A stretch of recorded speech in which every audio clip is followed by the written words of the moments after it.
बारामती विधानसभा मतदारसंघामध्ये युगेंद्र पवार गावभेट दौरा करतायत. याला नाव आभार दौरा देखील असं दिलेलं आहे. आपल्यासोबत स्वतः युगेंद्र पवार आहेत. नमस्कार.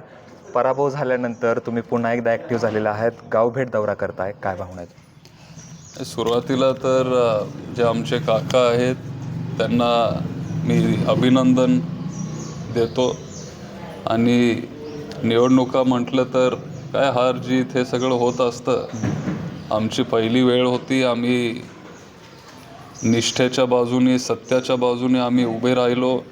आमचे सगळे जे कार्यकर्ते आहेत ते सगळे नवीन आहेत, ते सगळे तरुण आहेत, तरी पण आम्ही सगळ्यांनी म्हणजे एक चांगली तिथं टक्कर दिली. आणि आता सगळीकडं परत एकदा गेलं पाहिजे अशी भावना आमची सगळ्यांची होती की ज्या लोकांनी आम्हाला मदत केली आणि ज्या लोकांनी मदत केली नाही तिथं परत एकदा त्यांच्या गावात जाऊन त्यांना एक धीर द्यायची गरज होती. ते करायचं काम आम्ही सगळे करतोय. आणि परत एकदा लोकांमध्ये गेलं पाहिजे हीच पवारसाहेबांची आम्हाला शिकवण आहे. त्यांचे जे काय अडचणी असतील, त्यांचे जे काय प्रॉब्लेम असतील ते समजून घेतले पाहिजेत. आणि निवडणुका शेवटी येत असतात जात असतात, पण विचार हे महत्त्वाचे असतात.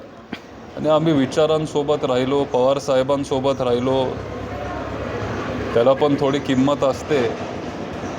आणि जर फक्त माझ्या एकट्याचा निकाल जर असा वेगळा असता तर मग ठीक आहे, समजून घेऊ शकलो असतो की शेवटी पुढं राज्याचे उपमुख्यमंत्री होते, मोठी ताकद होती, सत्ता त्यांच्यासोबत, संस्था सगळेच त्यांच्यासोबत, तरी पण आपण इथं चांगली मतं मिळवली.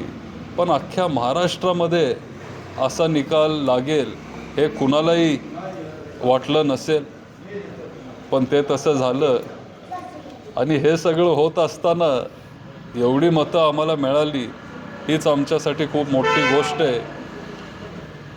आम्ही काम करत राहू, लोकांमध्ये जात राहू आणि 5 वर्ष कष्ट घेत राहू आणि येणारा काळ हा आपलाच असेल. तुम्ही एकीकडे काकांचं अभिनंदन करताय, परंतु दुसरीकडे पडताळणीसाठी अर्ज देखील केला आहे. म्हणजे जे मतदान झाले ते तुम्हाला मान्य नाही का? नाही, काय एकतर लोकांचा निर्णय हा मान्य करावाच लागेल, तो आम्ही मान्य करतो, केला आहे. पण सुप्रीम कोर्टाने आम्हाला हा अधिकार दिला आहे की 5% EVM तुम्ही चेक करू शकता किंवा 5% बूथ मला वाटतं तुम्ही ते चेक करू शकता. आणि आज अख्ख्या महाराष्ट्रामध्ये एवढं आता संभ्रमाचं वातावरण आहे, संशयाचं एक वातावरण आहे. आणि त्याच्यामुळं जी आमची लीगल टीम आहे, जो आमचा पक्ष आहे, कार्यकर्ते आहेत आणि आम्ही स्वतः, आम्हाला सगळ्यांना वाटलं की चेक करायला काय हरकत आहे. आणि तो अधिकारही आम्हाला सुप्रीम कोर्टाने दिला आहे आणि त्याच्यामुळं आज आम्ही ती चेक करण्याची मागणी तिथं केली. पण संशय वाटतोय तुम्हाला की मतामध्ये काहीतरी झालं असावं, असा संशय आहे? नाही, असं वाटतंय, कारण फक्त बारामतीतच नाही तर महाराष्ट्रामध्ये खूप चांगले जुने नेते म्हणजे पडलेत, हरलेत. आणि फक्त जर मी असतो एकटा तर मग ठीक आहे, कुठंतरी ते म्हणजे आपल्याला ॲक्सेप्ट करावं लागेल की शेवटी पुढची पण ताकद खूप मोठी होती. पण मोठे मोठे दिग्गज नेते जर त्यांच्या मतदारसंघात जर ते तिथं पडत असतील, एवढे 30 वर्ष 20 वर्ष तिथं काम करून पण, तर मग कुठंतरी काहीतरी असेल हेच आम्हाला सगळ्यांना वाटतं. आणि त्याच्यामुळं ते आम्ही आता चेकिंग करायला देतो. निकाल लागल्यानंतर अजितदादांशी काय बोलणं झालं का? अभिनंदन वगैरे केलं तुम्ही फोन करून त्यांना? नाही, खरं तर पक्षाचेच मीटिंग होते. निकाल लागल्यानंतर एक 3-4 दिवस मला मुंबईत राहावं लागलं, कारण पक्षाचे भरपूर काय मीटिंग होते, पक्षाचे काय कार्यक्रम होते.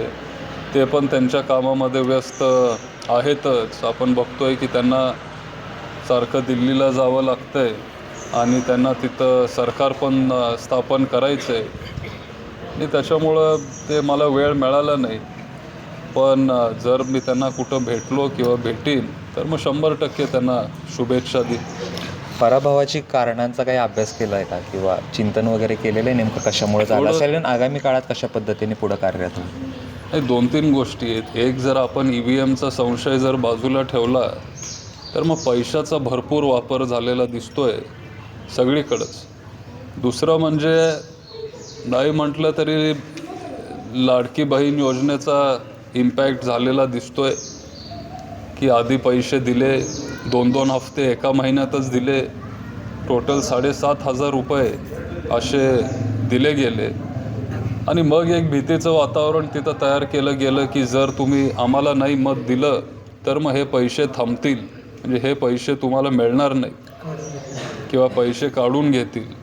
आणि त्याच्यामुळं एखाद्या वेळेस फक्त मलाच नाही पण अख्ख्या महाविकास आघाडीला त्याच्यामुळं फटका बसला असेल. त्यांच्या हातात सत्ता पण होती, त्याचा पण वापर केला गेला. म्हणजे भरपूर असे गोष्टी असू शकतात. पण त्याच्यामुळं आता लगेच आम्ही हा आभार दौराही काढला आहे. म्हणजे परत गावोगावी जाऊन लोकांमध्ये जाऊन नक्की काय अडचणी होत्या ते आम्हाला समजते. 5 महिन्यामध्ये लोकसभेला 48,000चं लीड सुप्रिया सुळेंना याच विधानसभा मतदारसंघाने दिलं होतं आणि 5 महिन्यात जवळपास लाखभराचं लीड जे आहे ते अजित पवारांना दिलं. काय बदल जाणवला किंवा नेमकं लोकांची मानसिकता काय आहे, काय असावी असं तुम्हाला वाटतं? नाही, एक म्हणजे लाडकी बहीण एक असू शकतं, EVM आहे का नाही ते बघावं लागेल. दुसरं, भरपूर वेळेला तिथं म्हणजे दिल्लीमध्ये ताई किंवा महाराष्ट्रामध्ये दादा हे सांगण्यामध्ये ते तिथं यशस्वी झाले असतील. धनशक्तीचा खूप वापर केला गेला, दबाव टाकला गेला कार्यकर्त्यांवर. सगळे संस्था त्यांच्याकडे होते. इथले जे सगळे स्थानिक पुढारी आहेत त्यांना बाजूला केलं. परत आता ते येतील निवडणुका झाल्यानंतर, पण त्यावेळेला बाजूला केलं गेलं असं एक इम्प्रेशन लोकांमध्ये पोचवलं गेलं. भरपूर गोष्टी आहेत, काय असं 1 का 2 गोष्टी नाही आहेत. पण ह्या 4-5 गोष्टींमुळे आणि आता अजून लोकांमध्ये गेल्यावर ते आपल्या लक्षात येईल.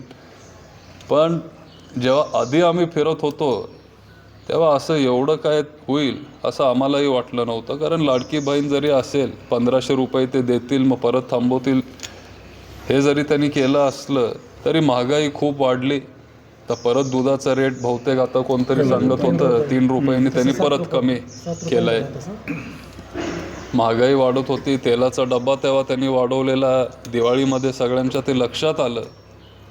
पण नक्की काय आता किती 5-7 दिवसच झालेत. अजून एक 4-5 दिवसानंतर अजून जे काही कारणं आहेत ते अजून क्लिअर होतील. पुढे कशा पद्धतीने कार्यरत असणार आहे? आज दौरा करतायत, काय आश्वस्त करताय मतदारांना असेल, ग्रामस्थांना असेल किंवा कार्यकर्त्यांना असेल? काय आता सगळे स्थानिक निवडणुका सुरू होतील आणि आमचे कार्यकर्ते सगळे नवीन होते म्हणजे आहेतच, पण सगळे निष्ठावंत आहेत, सगळे लॉयल आहेत, प्रामाणिक आहेत, स्वच्छ प्रतिमेची लोकं आहेत. कॉन्ट्रॅक्टर वगैरे असे कार्यकर्ते आमचे नाही आहेत, सामान्य घरातले सगळे कार्यकर्ते आहेत. त्याच्यामुळं त्यांच्यापर्यंत जाऊन त्यांना पोचणं हे महत्त्वाचं आम्हाला वाटलं. त्यांना एक आदर देणं, त्यांना म्हणजे कुठेही काही वेगळं न वाटू देणं हीच आमची भावना होती. आणि परत एकदा आम्ही सगळ्या गावांमध्ये जाणार. ठीक आहे, जास्त करून लोकांनी जर आपण EVM जर खरं असेल जर हे मान्य केलं तर मग जास्त करून लोकांचा कल जरी तिथं असला हे आपल्याला मान्य करावंच लागेल. पण भरपूर लोकांनी आपल्यालाही मतं दिलीत आणि जे सत्तेत आहेत त्यांच्या विरोधात जाऊन आपल्याला त्यांनी मतदान केलं आहे.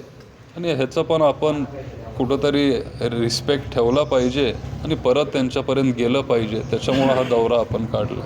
खूप खूप धन्यवाद आणि भावी वाटचालीसाठी शुभेच्छा. तरी होते युगेंद्र पवार. स्थानिक स्वराज्य संस्थांच्या निवडणुका डोळ्यासमोर ठेवून त्यांनी दौऱ्याला सुरुवात केलेली आहे आणि आता लक्ष असेल स्थानिक स्वराज्य संस्थांच्या निवडणुकांकडे. कॅमेरा पर्सन धीरजसह जयदीप भगत, ABP माझा, काटेवाडी, बारामती. ABP माझा, उघडा डोळे बघा नीट.